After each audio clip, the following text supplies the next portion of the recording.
Doctor, puede usarla en el asma también, pero son mucho menos eficaces que los beta 2, ¿no? Por eso te digo que en realidad no tiene mucho que ver.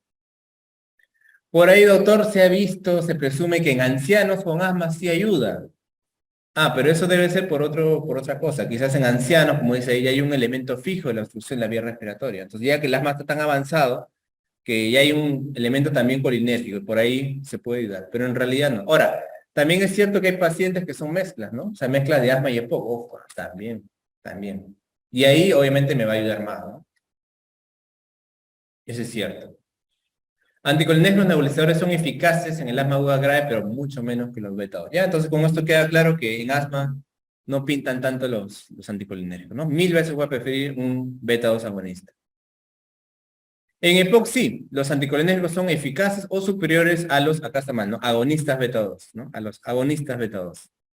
El tono vagal parece que es el que tiene que ver justamente eso y reduce el atrapamiento de aire y mejora la tolerancia al esfuerzo. ¿Qué quiere decir mejora la tolerancia al esfuerzo, doctor? Claro, que si el paciente antes no podía hacer ejercicio o hacer algunas cosas, con el anticolinérgico va a mejorar un poco, ¿no? Dependiendo obviamente de su grado de deterioro, ¿no? Si es un paciente que está postrado en cama ni puede caminar, obviamente va a mejorarle un poco, pero no tanto, ¿no? Mayormente tratamiento sintomático. Ya, las reacciones adversas. Aquí, por ejemplo, sí hay un poquito de, ¿no? de cosas extra, por eso que el beta 2 agonista a veces se prefiere, porque acuérdate que el anticolinérgico pues, puede tener efectos a otros niveles, ¿no? Por ejemplo, serostomía, o sea, ojo seco, boca seca, perdón, boca seca, ¿no? Pero también seroftalmia, obviamente, ¿no? Por el efecto anticolinérgico puede causar ojo seco, visión borrosa, ¿no? Puede reducir la secreción del moco, como dice ahí. Hay una respuesta rebote que quiere decir que puede causar broncoconstricción, pero como dice ahí, se desconoce la causa y también la importancia clínica. O sea, ¿qué tan frecuente? No es tan frecuente en realidad, ¿no? Estreñimiento, el sabor amargo también, que es propio del fármaco mismo, ¿no? Glaucoma también, ojo. Como dice, el tiotropio puede causar resequedad de la boca en 10 a 15%, que es un montón, pero va a desaparecer con el uso continuo, ¿no? Y otro efecto anticolinérgico, ¿no? Raro, pero que puede haber, es la retención de orina, ¿no? Por eso les digo, siempre la parte colinérgica hay que recordar, ¿no? Todos los efectos que tienen, porque puede causar también problemas, ¿no? O sea, rara vez, pero sí en pacientes ancianos, imagínate que usen mucho tiotropio o hipatropio, de un momento a otro pueden tener retención de orina, ¿no? No pueden orinar, les hace un globo vesical, ¿no? Y obviamente quizás habría que cambiar de fármaco, ¿no?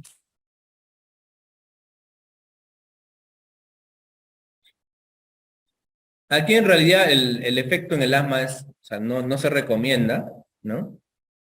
Pero en casos alérgicos quizás o que no responde bien, podríamos probar en ancianos, ¿ya? Pero no.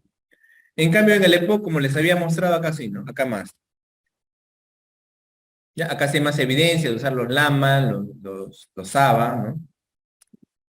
A los LAMA, ¿ya? Incluso sobre el betagonista, ¿ya? Y los resultados son mejores en el EPOC. ¿Ya? Acá está también la presentación, ¿no? Más o menos con la cual vienen 100 microgramos, ¿no? Acá la presentación no les había comentado, ¿no? En el caso de los betagonistas, pero o sea, ustedes me dirán, doctor, ¿y cómo es la dosificación del fármaco, no? Obviamente, la dosificación es más que todo por PAF, nada más, ¿no?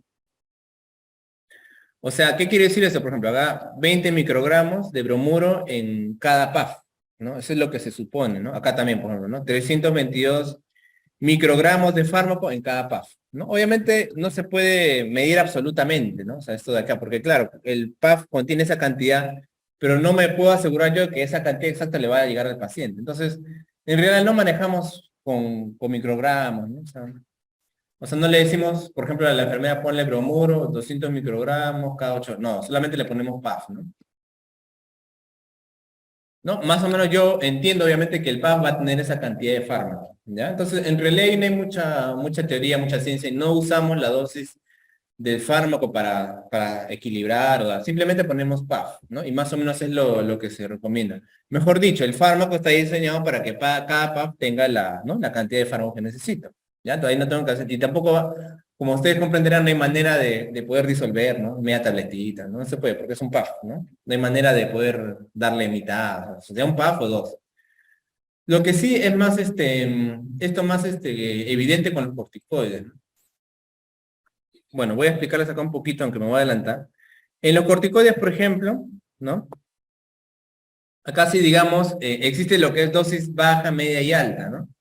¿No? Si se acuerdan en la parte del asma que habíamos hablado un poquito, ¿no? Que había pues lo que es el asma, ¿no? El tema de la dosis media de corticoides, baja de corticoides o alta. Entonces, acá sí, ¿no? Por ejemplo, vamos a poner el caso de la budesonía, ¿no? La budesonía, por ejemplo, puede venir de 200 o 400 microgramos la aplicación, ¿me entiendes?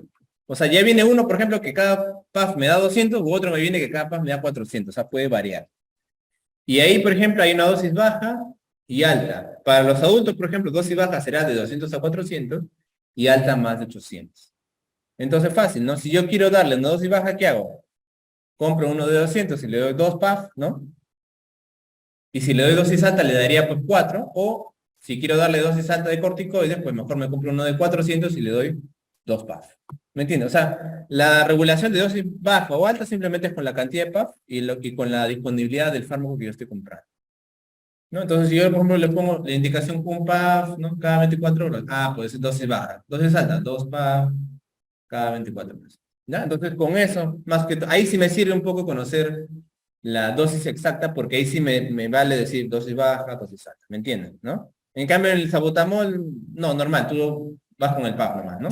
Y cada corticoide tiene su dosis baja y alta, no se preocupen. Por ejemplo, la fluticasona también.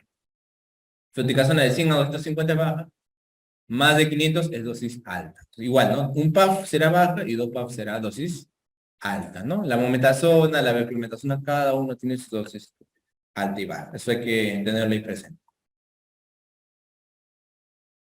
Muy bien. Entonces, una vez que ya saben por qué no nos tranqueamos, digamos, con el tema de la dosificación, ¿no? De miligramos, como podemos hacerlo pues con la furosemida, con eso. Entonces ahora vamos a ver un poco lo que son los corticoides. Ya vamos a hablar de los corticoides inhalados y de paso también hablar un poco de cómo es su efecto sistémico, ¿ya? Ahí te presento los corticoides inhalados, ya, están la hidrocortisonas, esa es la materia prima, ¿no? Pero los que usamos son la beclometasona, la fluticasona, mayormente, ¿no?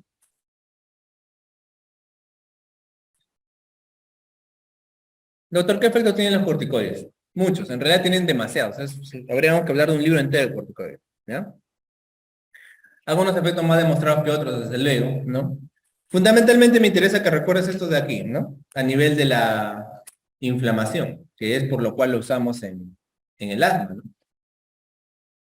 Pues los corticoides pueden disminuir el número de eosinófilos, pueden disminuir las citocinas, que llaman a los linfocitos, disminuyen el número de mastocitos, disminuyen el número de los macrófagos y de las células dendríticas. ¿Te das cuenta que los corticoides en realidad pues te bajan el sistema inmune, ¿no es verdad?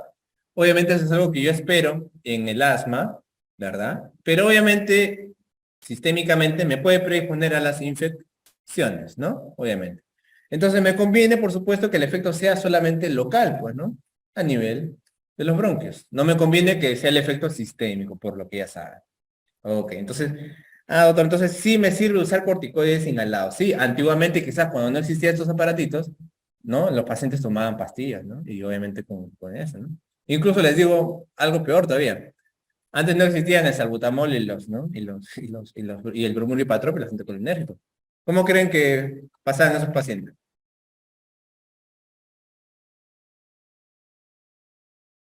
Se morían, pues. Se morían de asma, ¿no? Proust, por ejemplo, no sé si han escuchado al escritor francés Proust, él tenía asma y falleció de eso, ¿no? ¿Cuántas enfermedades, no? Antes han llevado a personajes ilustres, ¿no? Que hubiéramos querido quizás que vivan más, ¿no? Jóvenes, ¿no? Que morían de tuberculosis a los 25, ¿no?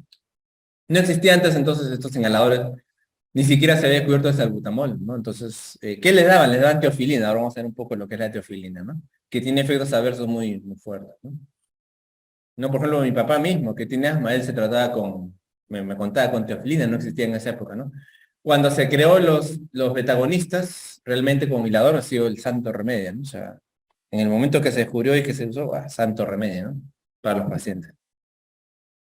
Bueno, entonces los corticoides, como les digo antes, no existía tampoco un inhalador, pero ahora sí. Entonces la idea es usarlos, obviamente, sabiendo que tiene efectos adversos, pero sabiendo que van a ser mucho menos frecuentes por la vía inhalatoria, ¿ya? Mucho menos frecuentes. Doctor, además de lo que usted me ha dicho, que es lo más importante, también tenemos otros efectos por ahí hipotetizan, se presuponen, por ejemplo, dicen que aumentan la eficacia de los receptores beta 2. Así que si se usa con el salbutamol, debería mejorar su eficacia. Bueno. Disminuye la fuga también endotelial, disminuye las citocinas, los mediadores y la secreción de moco también, los corticoides. También, listo, ¿no? Pero fundamentalmente quiero que recuerden lo de la izquierda, ¿ya? Doctor, ¿y cómo es el efecto de los corticoides? Acuérdate que cuando hablamos de los corticoides les dije que el receptor se encuentra dentro, ¿no? En el citoplasma, pero en realidad actúa a nivel del núcleo mismo, ¿no? Ese es uno de los fármacos que el receptor no se encuentra afuera de la célula, la membrana, sino dentro, ¿no? Y el corticoide lo que hace es mayormente una acción a nivel genético. Por eso que su efecto en realidad se considera que se demora, pero tiene un cierto efecto inmediato en una parte, ¿no? Que tampoco está muy estudiado. Pero el efecto fundamental genómico es a largo plazo, por eso demora semanas incluso, ¿no? Días, incluso semanas. Esto es más evidente cuando trata otras enfermedades como lupus, anemia hemolítica, etcétera, ¿no? Pero mira, el efecto, ¿por qué se demora tanto, doctor? Porque en realidad el corticoide actúa a nivel del núcleo, y hay que ir al núcleo y modificar la estructura de síntesis de proteínas que sea a nivel de la transcripción génica, ¿de acuerdo? ¿No? Entonces, para que el corticoide, imagínate, haga eso, tiene que inhibir la transcripción de ciertos genes y de ciertas sustancias que favorecen la inflamación, ¿no? La citocina, sobre todo, ¿ya? Entonces, el corticoide tiene acción a este nivel, por eso se demora tanto en realidad, ¿no? Pero se usa también en el manejo ya crónico, ¿no? Del asma, ¿no? La fracción de esteroides que se inhala actúa de manera local, ¿dónde? En la mucosa de las vías respiratorias, ¿no? Esa es la idea, como les digo, ¿no? Pero otra dosis, desde luego, puede llegar a la circulación sistémica y desde luego también otra fracción se deglute. Alguna fracción puede metabolizarse en el hígado y va a pasar por el famoso efecto que ustedes ya conocen, que es el metabolismo del primer paso, ¿no? ¿Que me conviene en este caso? Sí, porque si me inactiva el corticoide, me conviene, pues, ¿no? Porque no me conviene que esté en el hígado y en la sangre rondando, desde luego, ¿no? El uso de aerocámaras o cámaras espaciadoras va a reducir este depósito a nivel de la orofaringe, ¿no? Por ejemplo, la beclametasona, mira, acá estamos. Vamos a subrayarlo. La beclometasona y la ciclesonida, que son corticoides, son profármacos, ¿ya? Que liberan el corticosteroide activo después del desdoblamiento en los pulmones. Otro caso, por ejemplo, la budesonida y la fluticasona, estos de aquí tienen mayor primer paso por el hígado que la beclometasona y por lo tanto es menos probable que produzcan los efectos sistémicos, ¿no? Por eso es que le decía, en esto se basa, ¿no? La creación de nuevos medicamentos, ¿no? Por ejemplo, la budesonida y la fluticasona, a diferencia de los anteriores que quizás estuvieron antes, ¿no? La beclometasona, por ejemplo. Entonces dicen que tiene más primer paso por el hígado. Por lo tanto, si se llegara a absorber, o sea, si llegara a pasar, ¿qué va a pasar? Se va a desactivar, ¿no? Se va a desactivar más y por lo tanto va a tener menos efectos sistémicos, ¿no? Sería una razón para preferir la budesonida y la fluticasona a la beclometasona, ¿no? Pero eso, como te digo, siempre van innovando, cambiando ciertas cosas, ¿no? Tienes que saber también de que actualmente existen medicamentos que combinan dos inhaladoras en uno. Por ejemplo, existe salmeterol y fluticasona, ¿no? ¿Qué es el salmeterol?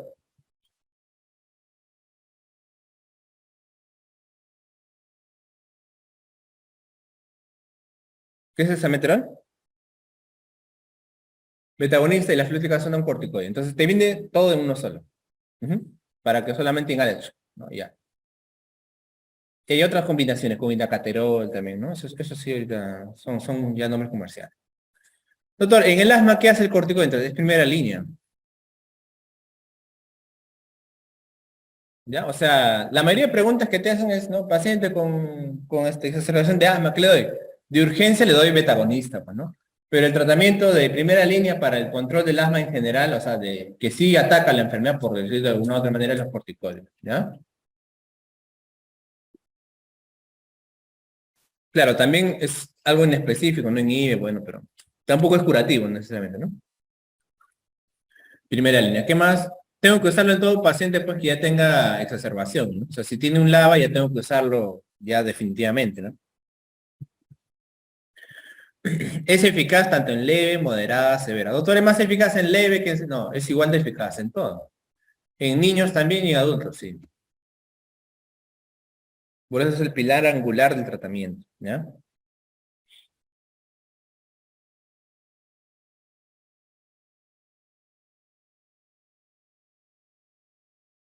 En EPOC, doctor, en EPOC a veces me sirven, no siempre, ¿ya? Puede disminuir las exacerbaciones, sí, puede, no, pero lo que no disminuye es la progresión, vamos a poner acá, disminuye las exacerbaciones, pero no progresión de enfermedad, tampoco mortalidad, en el EPOC, ¿ya? No tiene efecto.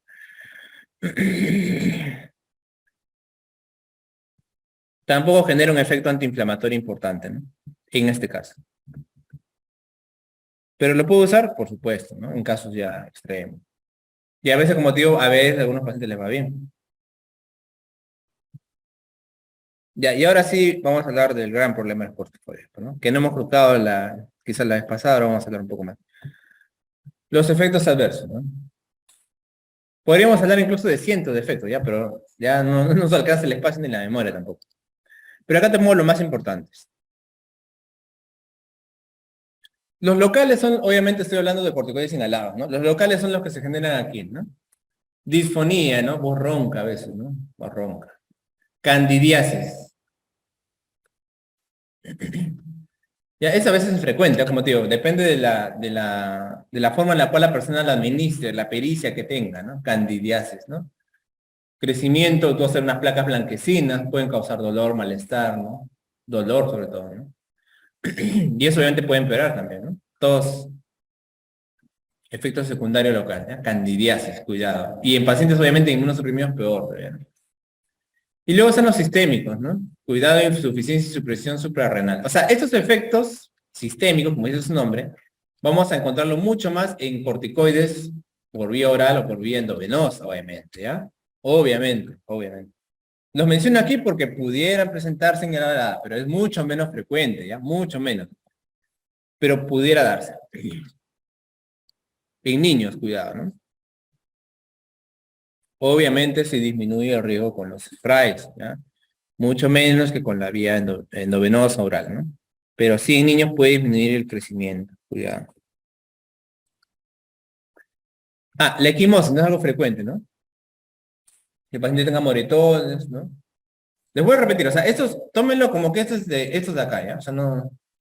Imagínense que estamos en clase de corticoides sistémicos, ¿ya? Y ahí le estoy hablando más que todo, para que no se den la idea de que esto es muy frecuente en los inhalados, ¿ya? Pero es en efecto los corticoides. Piel frágil, sangra como cualquier cosa. Equimosis, moretones. Osteoporosis, ¿no? Que es importantísimo, ¿no? Los corticoides causan disminución del calcio en los huesos. Osteoporosis. Catarata, tengan cuidado, ¿no? Sobre todo en crónicos, ¿ya? Catarata, hemos visto varios casos, ¿no? Cataratas. Por eso, si problema de visión, al oftalmólogo inmediatamente. Glaucoma. ¿Qué más, doctor? Importante, ese es muy frecuente, la elevación de glucosa. Sí les había comentado, creo, ¿no? En la clase pasada. Una clase les había dicho. Paciente le doy corticoide, ¿no? En este caso por lupus. No creo que fue en clínica. Le doy corticoide por lupus y si tiene un poco de predisposición o diabético, se le dispara. Hemos tenido caso, ¿no? Le han dado prednisona y luego viene por cetoacidosis diabética, ¿no? Quizás tenía ya la predisposición o no se le había hecho un examen adecuado de que ya era un paciente prediabético, ¿no? Ya grandes cantidades de corticoides siempre le dan glucosa, cuidado, ¿no? Si estás en el hospital, pídele control de glucosa cada 8 horas, ¿no? Hemoglucosa. La insulina puede alterarla también, los triglicéridos, ¿no? Ojo que a algunos pacientes, los corticoides también les da trastornos psicóticos, ¿ah? Depresión, euforia, por el corticoide, ¿ah? O sea, tú le quitas y santo remedio, pero a algunos ya nos ha pasado. Paciente normal, mujer así, y ya se empieza a delirar, cuidado. Pero ya les he dicho, esto es más que todo con los sistemas, ¿no? Infecciones, desde luego, de todo tipo, ¿no? Sí, obviamente también va a aumentarla, ¿no? Porque aumenta la glucosa y la insulina, por tanto, puede, ¿no? Favorecer su incremento, ¿no? Y eso a la larga puede causar problemas. Hay una complicación también terrible, necrosis aséptica de cadera, ¿no? El hueso se puede necrosar, eso es rarísimo, ¿no? Pero puede darse. Se necrosa por el corticoide. ¿Ya? Después son los gástricos también, pues, ¿no? Úlceras gástricas también, ¿no? ¿No? Sangrado. Obviamente también el síndrome de Cushing, ¿no? El síndrome de Cushing es una elevación del cortisol genérica, ¿no? El hipercortisolismo, ¿no? Que se llama enfermedad de Cushing cuando es un tumor específico de la hipófisis que produce ACTH, ¿ya? Esa es la enfermedad de Cushing. Pero el síndrome de Cushing es todo lo que es hipercortisolismo. Entonces, lo más frecuente, más bien, antes que la misma enfermedad de Cushing, es por corticoides, ¿ya? O sea, la causa más frecuente del síndrome de Cushing es corticoides a nivel mundial. Eso implica hipertensión, ¿no? Todo lo que es el hipercortisolismo, ¿no? Hipertensión, fase en cara luna llena, ¿no? Ya les expliqué que los pacientes que usan corticoides, ¿no? Muy frecuentemente tienen el abotagamiento, ¿no? De caras. En tipo luna llena son bien rechonchitos, ¿no? Ojos chinos, aparentemente, ¿no? O sea, todos los pacientes que usan corticoides con dosis alta, tú lo ves y son muy parecidos en el rostro. Tienen esta reacción adversa, ¿no? Sí, esta reacción adversa. Por el motivo que sea que tomen corticoides, por anemia hemolítica, el síndrome de Cushing, ¿no? Hiperhirsutismo, estrías rojas también, obesidad, ¿no? Todos esos productos de... Por eso les digo, o sea, tiene un montón de efectos adversos, ya para qué hablar más en realidad. Entonces, la idea justamente por ahí siempre va por el tema de cuando llevemos, bueno, si llegan clínicas van a ver que es por eso casi siempre se está buscando nuevos fármacos, ¿no? Alternativos a los corticoides, ¿no? Por la cantidad de efectos adversos que tienen, ¿ya? Doctor, el papel en el asma ya lo dijimos, sí, los corticoides se pueden usar desde el paso 2. Las guías actuales dicen paso 1, ¿ya? Pero bueno, paso 2, clásicamente, vamos a iniciar con dosis baja y luego podemos ir progresando a las dosis altas, ¿no? Para hablar de dosis baja o alta, ya ustedes saben, ¿no? Cómo se utiliza, ¿no? Hablamos de la beclometasona, que era el clásico que se usaba clásicamente, ahora se usa más budesonida, ¿no? Por ahí, ciclesonida también, ¿no? Ahí está las dosis bajas y la dosis alta. Hay dosis baja para niños, dosis baja para adultos, ¿no? Ahí está. También hay niños asmáticos, ¿no? Que ahí también vamos, obviamente, a usar generalmente dosis un poquito más bajas en algunos casos, ¿ya? Entonces, es el tratamiento del asmático hacia largo plazo. Y le dije que también en POC no tienen casi función, ¿no? Y bueno, vamos a terminar hablando de las metilxantinas, que son medicamentos que sí ya no se usan, ¿ya? Estos sí ya casi no se usan, ¿no? Son derivados de la cafeína en realidad, ¿ya? Estos de aquí son derivados de la cafeína.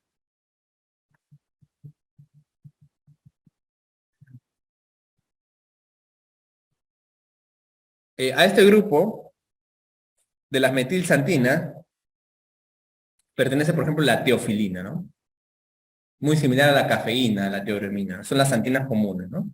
Por eso, cuando ustedes algún día roten en neonatología, vean bebitos, ahí van a ver que a los bebitos con broncoespasmos le dan cafeína, gotitas de cafeína, así por sonda, no les dan teofilina, le dan cafeína, para aliviar el broncoespasmo.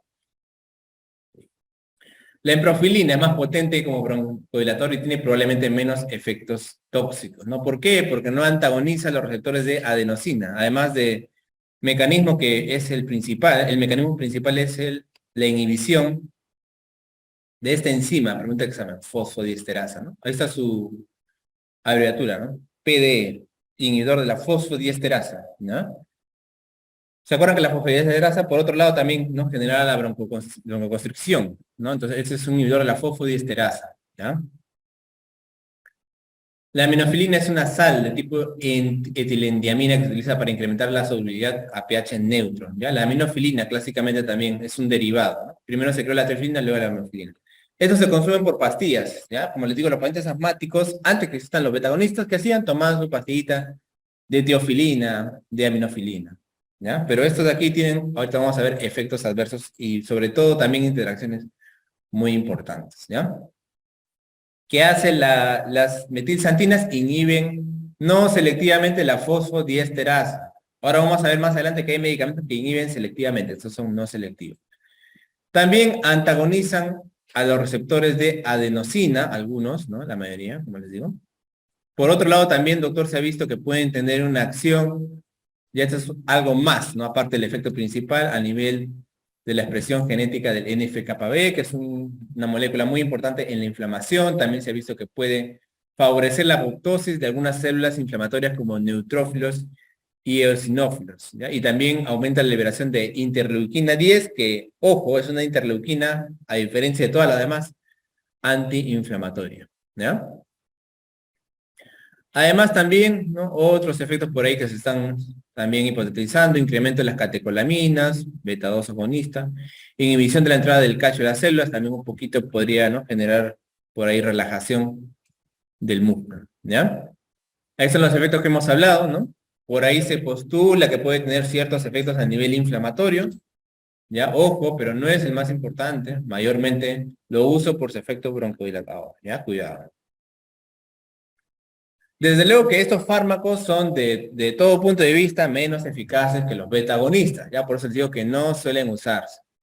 Cuando se usa otro, bueno, por ahí si no puede, no responde a beta-agonista o no lo tolera, por ahí, o en casos severísimos, severísimos, se puede añadir a la terapia de beta-agonistas, ¿ya? Se puede añadir unas pastillas quizás de aminofilina, ¿no? En algunos pacientes resulta beneficioso. Y bueno, por ahí dice que también el bajo costo, porque como les digo, clásicamente se usaban tanto, o sea, eran solo más antiguos, entonces el costo en realidad pues está por el suelo, ¿no? También se puede usar en, digamos, en pacientes que tienen el asma agudo, ¿ya? Ahí sí se usa por vía endovenosa, o sea, pacientes que están con asma grave, así que le doy betagonistas, no responde, ¿no? Hay pacientes así. El asma tiene un porcentaje de fallecimiento, pero muy pequeñito, ¿ya? Pocos pacientes son los que fallecen por asma. Actualmente son poquísimos, ¿ya? Pero en esos pacientes quizás ahí sí podría usar, ¿ya? Endovenoso. 6 miligramos por kilogramo por vía endovenosa, ¿ya? De teofilina cada 20 a 30 minutos.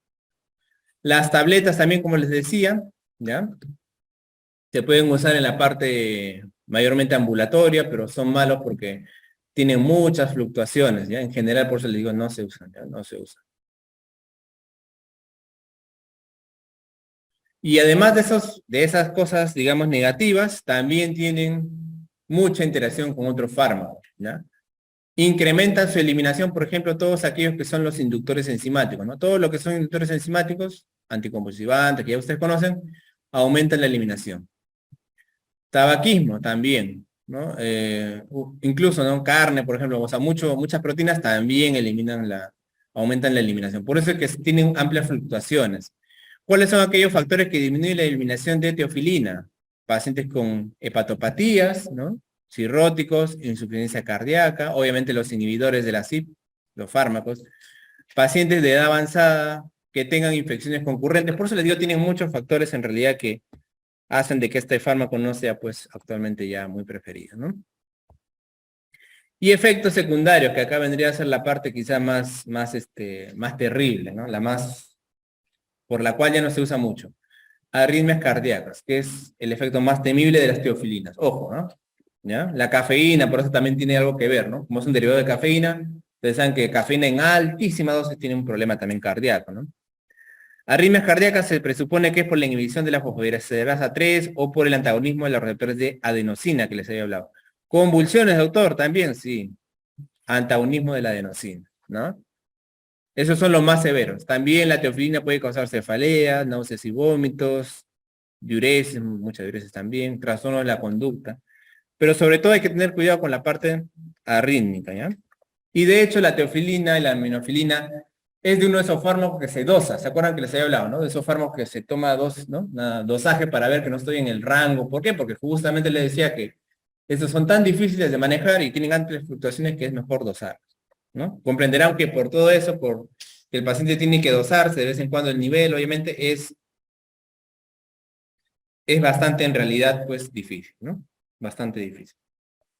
Otros medicamentos, doctor, que usamos en el asma, los antileucotrienos, ¿ya? Así como les había dicho, ¿se acuerdan de que se está buscando pues justamente tener medicamentos alternativos a los corticoides? Bueno, acá están los famosos antileucotrienos, ¿ya?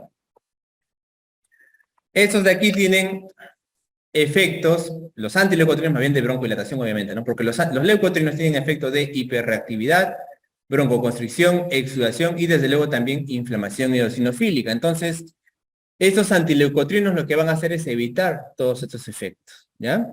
Y aquí en realidad tenemos dos clases de antileucotrienos, ¿ya? Por un lado, los que inhiben a la enzima 5-lipoxigenasa, no sé si por acá está. Acuérdate que el ácido araquidónico, ¿te acuerdas esta sustancia que se produce ante una lesión, que vamos a verla un poco más en la parte de...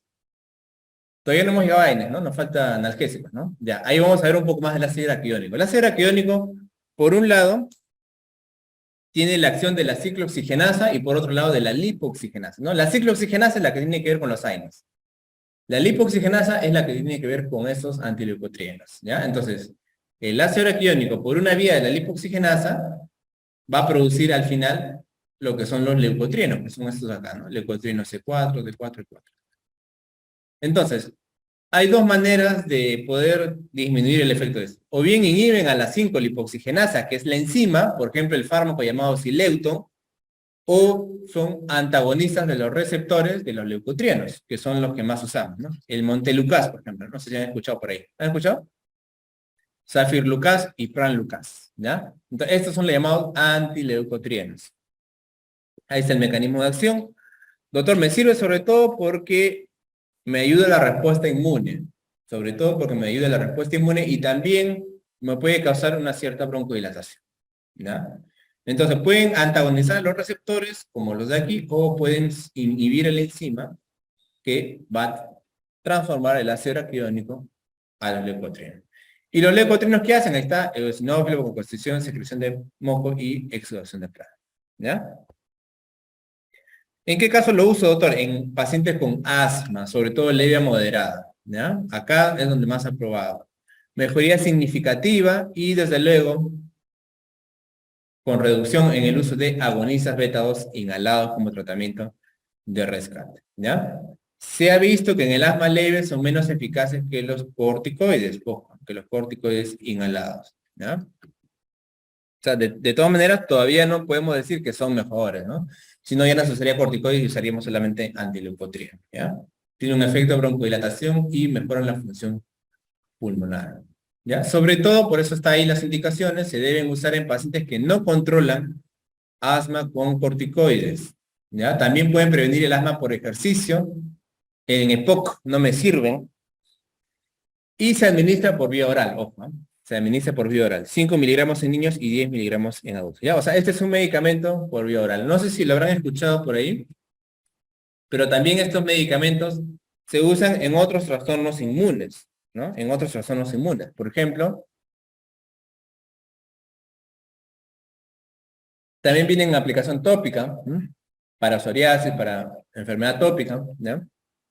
Y también se usan para otros trastornos dermatológicos, sobre todo inmunes o alérgicos, ¿ya? Entonces cada vez más se está usando, por ahí vamos a poder ver quizás su utilidad un poquito más, pero actualmente más que todo es segunda línea para el asma, ¿ya? No es de primera línea de ninguna manera. ¿Con qué tengo que tener cuidado, doctor? Con el hígado, ¿ya? Porque pueden causar falla hepática, o sea, tiene que ser un paciente que no tenga cirrosis y de todas maneras hay que controlarle sus valores de transaminasas hepáticas, laboratorio para poder, ¿no? De todas maneras evitar problemas. Se ha visto que pueden desencadenar una vasculitis que se llama Shure-Stroh, ojo, ¿ya? Shure-Stroh, en algún, también raro, ¿no? En algunos casos. Náuseas y vómitos también, ¿ya? Pueden causar. El problema mayormente es hepático. Y luego ya vamos a hablar, chicos, de algunos medicamentos que se usan en la parte respiratoria, ¿ya? Pero ya no se usan tanto para el asma ni EPOC. ¿Ya? Estos medicamentos se usan en general para controlar algunos síntomas, ¿ya? Por ejemplo, la N-acetilcisteína, ¿ya? Esa N-acetilcisteína, ¿para qué me sirve, doctor? Más que todo es un mucolítico. Me sirve para disolver el moco, ¿ok? ¿Ya? Disculpen, estoy con... Para disolver el moco, ¿ya? También tiene otros usos, sí, tradicionalmente es el antídoto para la intoxicación por paracetamol, ojo. Y también se usa para protección de contraste, contraste me refiero yodado cuando voy a hacer una tomografía, ¿no? Contraste, para evitar la falla renal, el daño renal, ¿ya? Esto de acá actualmente ya no se usa, dice que no es tan útil en realidad. pero paracetamol sí, ¿ya? Entonces, mucolítico me ayuda, la N-acetilcisteína viene en sobres diluidos o también en aplicaciones ampolla para nebulizar y ayuda un poco a disolver el moco, ¿ya? Eso de aquí en realidad no es tan, o sea, no lo usamos siempre, ¿no? Más que todo sintomático, no me va a ayudar al asma o al EPOC, más que todo es algo sintomático, no es que con eso me va a resolver el problema, ¿ya? Mayormente se usa en bronquitis crónica, asma, bronquiectasis. Ahí dice que han sido desalentadoras. O sea, no hay un efecto en largo plazo, ¿no? Mayormente es sintomático, ¿no? Puede reducir un poco las exacerbaciones, en el EPOC no es tan recomendado. Y efectos adversos puede tener el paciente alergia, cefalea, fiebre, ¿ya? Raramente broncoespasmo, es un efecto paradójico que nunca lo vemos en realidad. Rarísimo, ¿ya? Es la N-acetilcisteína, más que todo mucolítico, ¿no? Pacientes que tienen mucha secreción, a veces lo usamos, pero no tiene una evidencia clínica tan alta, ¿ya? Doctor, ¿qué es la alfa-dornasa? Ya, la alfa-dornasa es un medicamento, ese es nuevo, ¿no? Que también reduce la viscosidad del moco, sobre todo. Y esto es particularmente importante en el caso de la fibrosis quística.